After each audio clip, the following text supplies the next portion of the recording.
বৃষ্টিতে উত্তরবঙ্গের জনজীবন কার্যত তছনছ হয়ে গিয়েছে। সেখানে পৌঁছেছেন রাজ্যের মুখ্যমন্ত্রী মমতা বন্দ্যোপাধ্যায়।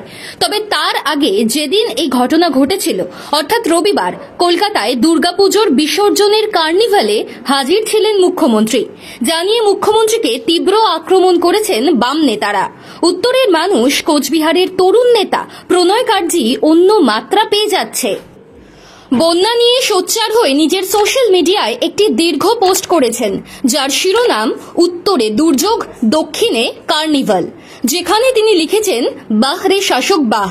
এই দুর্যোগ কি হঠাৎ করে সেচ ও বন দপ্তরের মন্ত্রীরা আসেন, পরিদর্শন করেন, মানুষের কথা শোনেন, নতুন করে ফাইনাল পরিকল্পনা তৈরির কথা বলেন, তারপর 14 তলায় গিয়ে সব ভুলে যান। আর আমাদের রাজ্যের মুখ্যমন্ত্রী মাননীয়া সব জানেন, দেখেন, শুধু এখানকার মানুষের সমস্যা চোখে দেখেন না। এই এলাকাগুলোর থেকে নির্বাচিত জনপ্রতিনিধিরা বিধানসভা, সংসদে গিয়ে এই বিষয়ে ওখানে যতটা সোচ্চার হওয়ার কথা, তার থেকে সাংবাদিক সম্মেলন, ফেসবুকেই বেশি বলেন।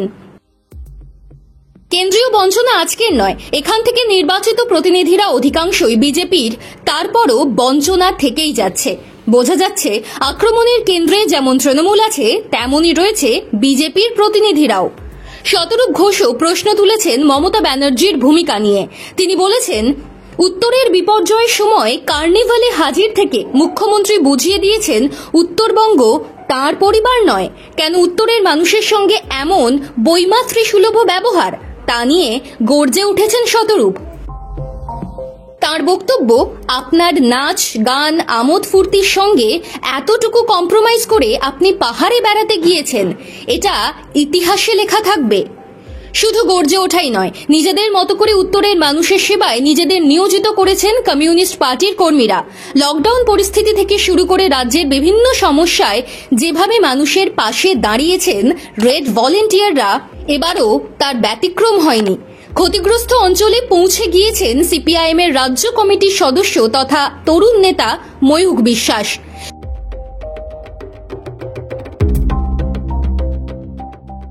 সেই অঞ্চলে এক ভাঙা ব্রিজের সামনে থেকে সিপিআইএম এর অফিসিয়াল সোশ্যাল মিডিয়া প্ল্যাটফর্মে তিনি বিপর্যয়ের কারণ তুলে ধরার চেষ্টা করেছেন। ময়ূখের মতে, অপরিকল্পিতভাবে উন্নয়ন এবং সম্পদ শোষণের জন্যই এই বিপর্যয় ভয়াল রূপ নিয়েছে।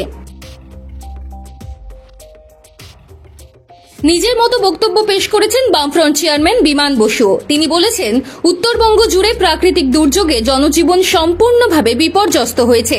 ইতিমধ্যেই 30 জনের বেশি প্রাণহানির সংবাদ পাওয়া গিয়েছে।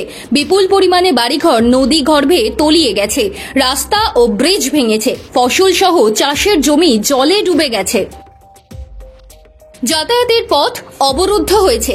60-এর দশকে প্রাকৃতিক দুর্যোগে একবার বহু মানুষের মৃত্যু ঘটেছিল। সম্ভবত এবারে প্রাণহানির সংখ্যা তাকেও ছাপিয়ে গেছে। এই অভূতপূর্ব পরিস্থিতিতে যারা জীবন হারিয়েছেন, তাদের পরিবারবর্গের কাছে শোক ও সমবেদনা জানানো হচ্ছে। যারা চিকিৎসাধীন রয়েছেন, তাদের দ্রুত আরোগ্য কামনা করা হচ্ছে। একই সঙ্গে রেড ভলেন্টিয়াররা আবারও নেমে পড়েছেন আসরে। মানুষের কাছে তাঁরা পৌঁছে দিচ্ছেন ত্রাণ। সোজা কথায়, উত্তর যখন বিপর্যস্ত, বিধানসভায় শূন্য আসনে থাকা বামফ্রন্ট তখন সেখানকার মানুষের পাশে যেমন আছে, তেমনি সোচ্চার রাজ্য ও কেন্দ্র সরকারের ভূমিকা নিয়ে।